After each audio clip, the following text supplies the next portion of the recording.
बहुत दिनों के बाद हम लोग वीडियो बनाने की मेरी प्लानिंग हुई एग्ज़ाम पर्पज़ से। आप लोग का एग्ज़ाम डेट आ चुका है, अभी करंटली डेट चेंज भी हुआ है। 2 जून का मैथ का एग्ज़ाम है। मेरे मन में एक प्लानिंग चला कि on the basis of examinations मैं एक ऐसा वीडियो बनाऊं जो आपके लिए काफ़ी यूजफुल हो और वो आपके एग्ज़ाम के लिए हेल्पफुल भी हो। तो आप मेरे वीडियो को बी केयरफुल देखें, आपके लिए काफ़ी यूजफुल होगा। जिसमें सबसे पहले मैं वॉल्यूम सरफेस एरिया से रिलेटेड कुछ क्वेश्चंस और कुछ उसके फॉर्मूलेज के बारे में डिस्कस करना चाहता हूँ। वो डिस्कशन हम लोग का ये है कि वॉल्यूम सरफेस एरिया का कुछ ऐसे क्वेश्चंस है जो मोस्ट इंपॉर्टेंट है, जो मोस्ट इंपॉर्टेंट क्वेश्चंस है। ये मोस्ट इंपॉर्टेंट क्वेश्चंस ये नहीं हो आपके एग्जाम में पूछे जाएंगे, और इसके लिए मैं कुछ आपको क्राइटेरिया बता दूं। क्राइटेरिया क्या रहेगा कि ये जो मैं क्वेश्चन इस पे जो डिस्कस करूंगा, ये क्वेश्चंस आपके 5 मार्क्स में पूछे जाएंगे। इसलिए मैं चाहूंगा कि आप वीडियो को भी केयरफुल देखें। आइए चलते हैं, डिस्कस करते हैं टॉपिक पे कि हम लोग का जो टॉपिक है वो वॉल्यूम सरफेस एरिया का क्या टॉपिक है। उस टॉपिक को आप बी केयरफुल देखें। तो इसमें सबसे इंपॉर्टेंट पॉइंट्स क्या है, देखिए डियर स्टूडेंट, ये वॉल्यूम जो है ये 3D डायग्राम है, आप ऑलरेडी जानते हैं। ऐसे सोच के हम डिस्कस करेंगे, क्योंकि बहुत डिटेल डिस्कस करेंगे तो टाइम टेकिंग की बात है। तो वॉल्यूम के बारे में मैं कुछ शॉर्ट फार्मूला आपके पास रखने का कोशिश कर रहा हूं, आप उसको देखें। Volume equal to area into height होता है। Volume equal to area into length भी होता है। Volume equal to area into breadth भी होता है। मीन्स मैं ये बताना चाहता हूं डियर स्टूडेंट कि एरिया को किसी अदर डायमेंशंस के साथ जब इंटू कर देते हैं तो उसका रिजल्ट जो होता है, उसका जो प्रोडक्ट होता है वो वॉल्यूम हो जाता है। इसलिए मैं आपको ये बताना चाह रहा हूं कि इसको मैं डायरेक्ट किसी फॉर्मेट में यूज करना चाहता हूं। यहाँ पे हम डेप्थ भी लिख सकते हैं। तो ये सारे सिस्टम्स होते हैं, कुछ ऐसे क्वेश्चंस हैं जो आपको डेप्थ के लिए यूजफुल होते हैं। अब देखिए डियर स्टूडेंट, मैं यहाँ पे लिख तो दिया कि volume equal to area into length या फिर एरिया इंटू हाइट, मैं लिख दिया। लेकिन यहाँ बात है कि एरिया किस चीज की, तो एरिया किसी का भी हो सकता है। तो इसलिए आप थोड़ा सा बी केयरफुल रहें कि एरिया किसका हो सकता है।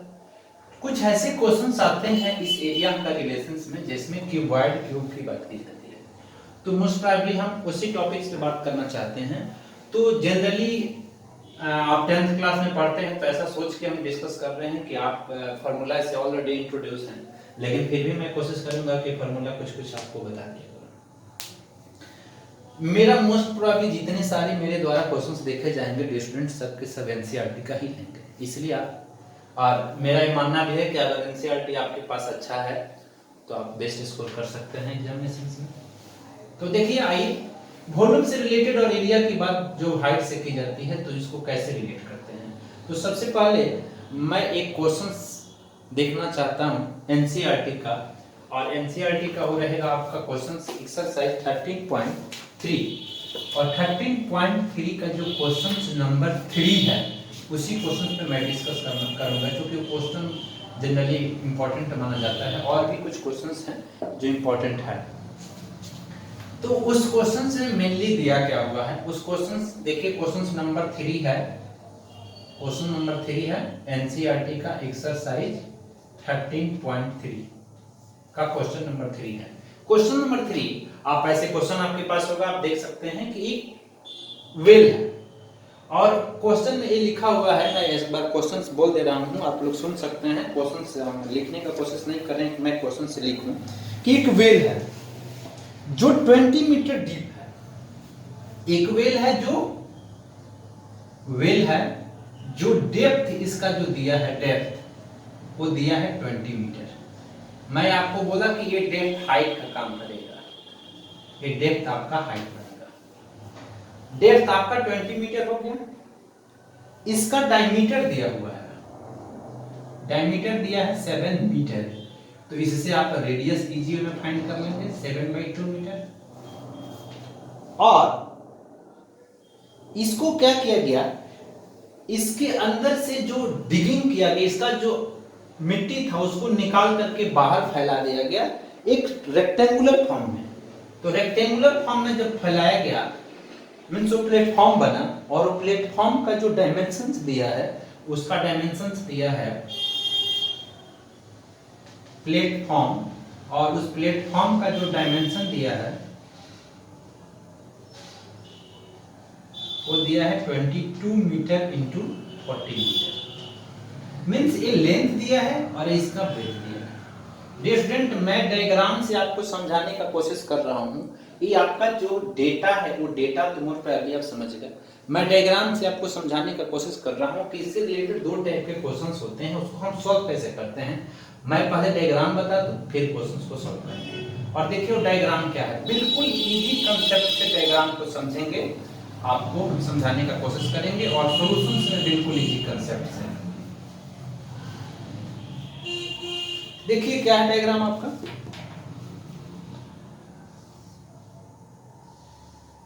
एक वेल है,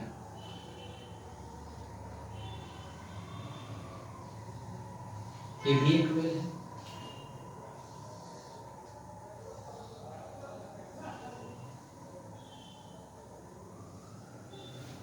इस वेल का जो सॉइल था उसको प्लेटफॉर्म के फॉर्म में बना दिया गया।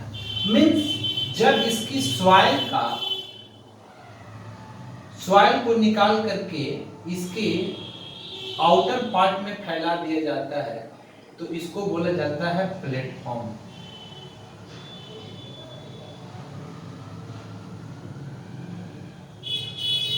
प्लेटफॉर्म मीन्स एक क्यूबॉइडल फॉर्म में होता है।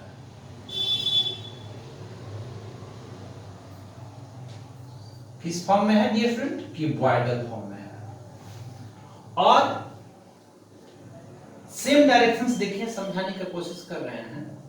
अब क्या किया जाता है कि इसका सॉइल निकाल करके मीन्स इस वेल का सॉइल निकाल करके जब सर्कुलर फॉर्म में बना दिया जाता है इसका प्लेटफॉर्म, ये भी प्लेटफॉर्म ही है, तो इसको एम्बैंकमेंट बोला जाता है।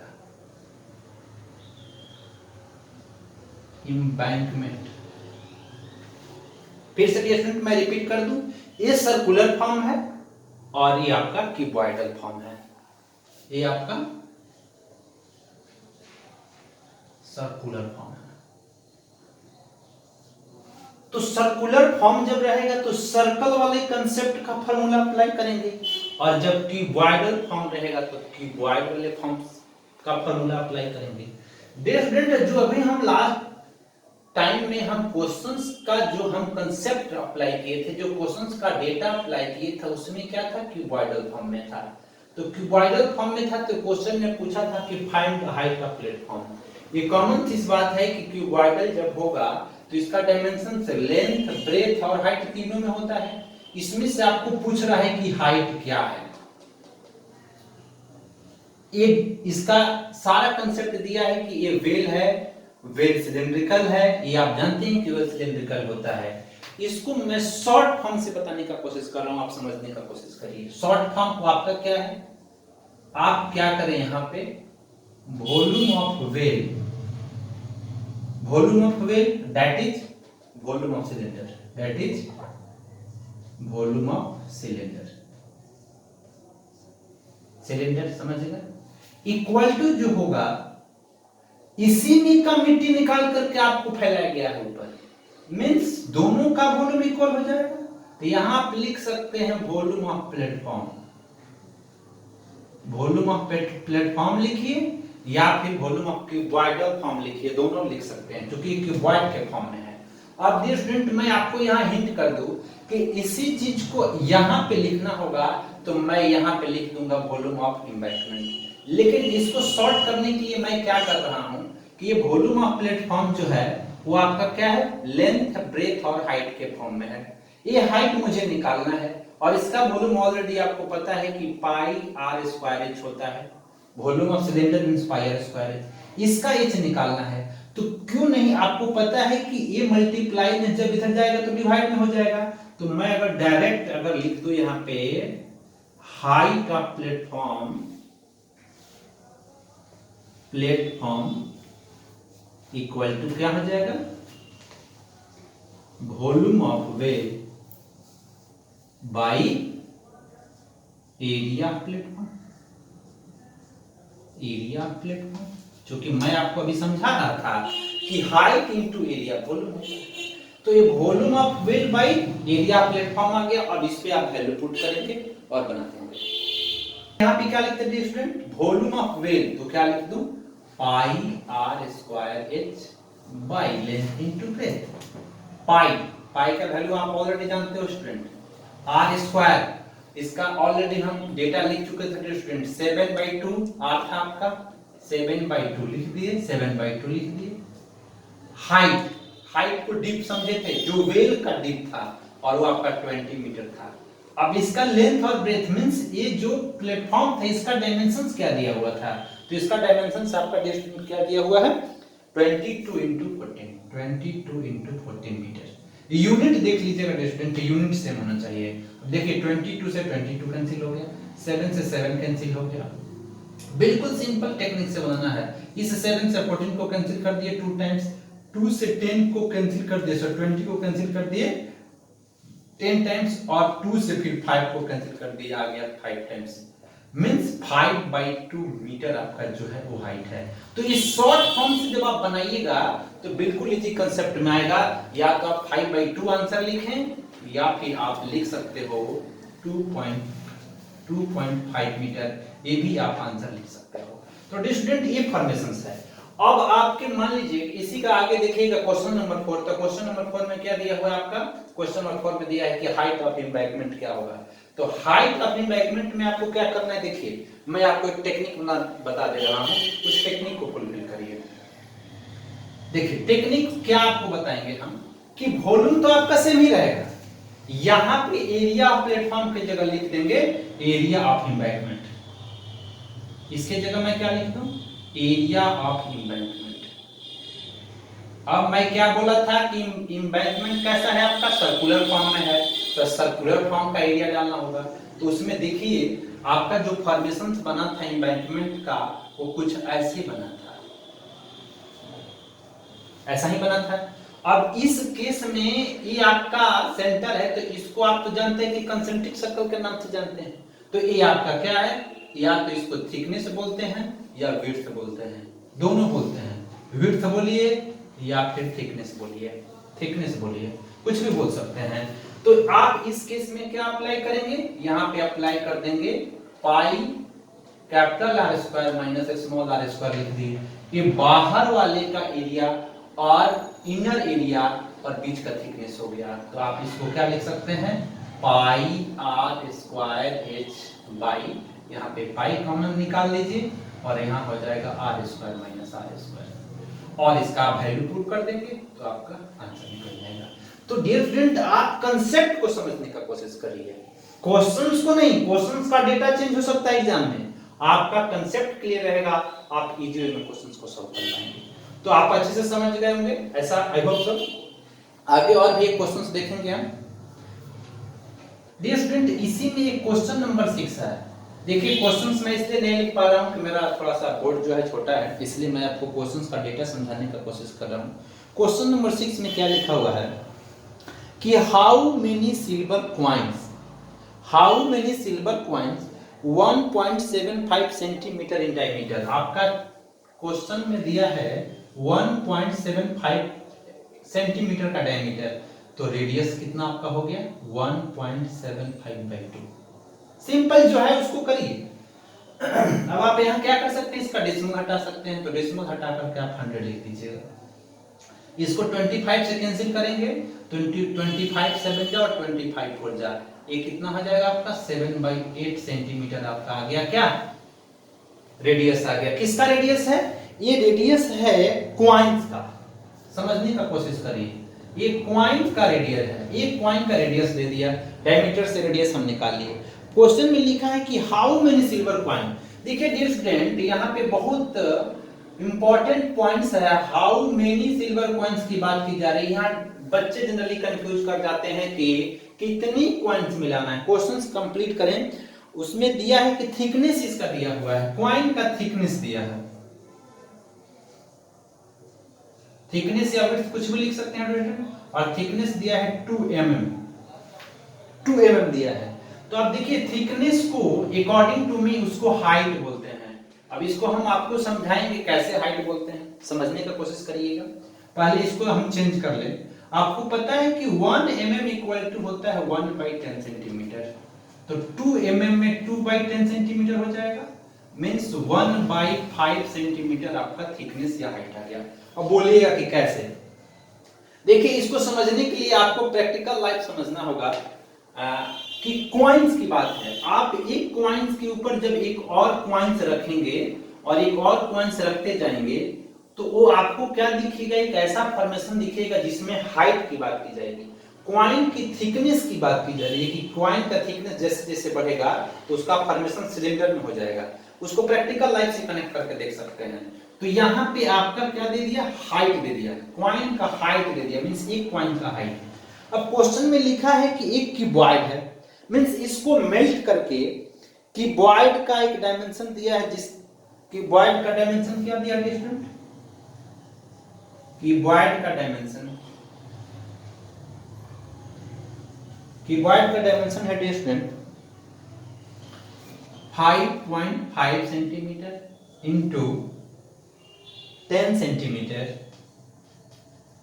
Into 3.5 centimetre. देखिए मींस क्वेश्चन कंप्लीट करें, मैं करूं तो क्या लिखा हुआ है कि how many silver coin 1.75 centimetre diameter and thickness 2 centimetre must be melted to form a cuboid जिसका डायमेंशंस ए दिया हुआ है। मींस कितने सिल्वर कॉइन्स को मिला करके मेल्ट कर दिया जाए कि एक क्यूबॉइड का फॉर्मेशन हो जाए। देखिए कितना इंपॉर्टेंट क्वेश्चन है। अब यहाँ बच्चे क्या समझते हैं कि कॉइन्स को स्फेरिकल बना देते हैं और उसका फार्मूला यूज कर देते हैं, जबकि आप प्रैक्टिकल लाइफ में कनेक्ट करिएगा तो बहुत सारे कॉइन्स को जब ज्वाइन करेंगे तो वो सिलिंड्रिकल फॉर्म में आएगा, न कि आपका स्फेरिकल फॉर्म में आएगा। तो आप सिंपल यहाँ क्या लिखेंगे, देखिए डायरेक्ट फॉर्म बताएंगे, समझने का कोशिश करें, और डायरेक्ट फॉर्मेशंस आपके लिए बहुत यूजफुल होगा, क्योंकि एग्जामिनर को आपके कंसेप्ट से मतलब है, आपने कैसे उस क्वेश्चन के आंसर को एक्सप्लेन किया। तो यहाँ पे आपको क्या लिख दें, number of silver coin, number of silver coin equal to volume of cuboid bye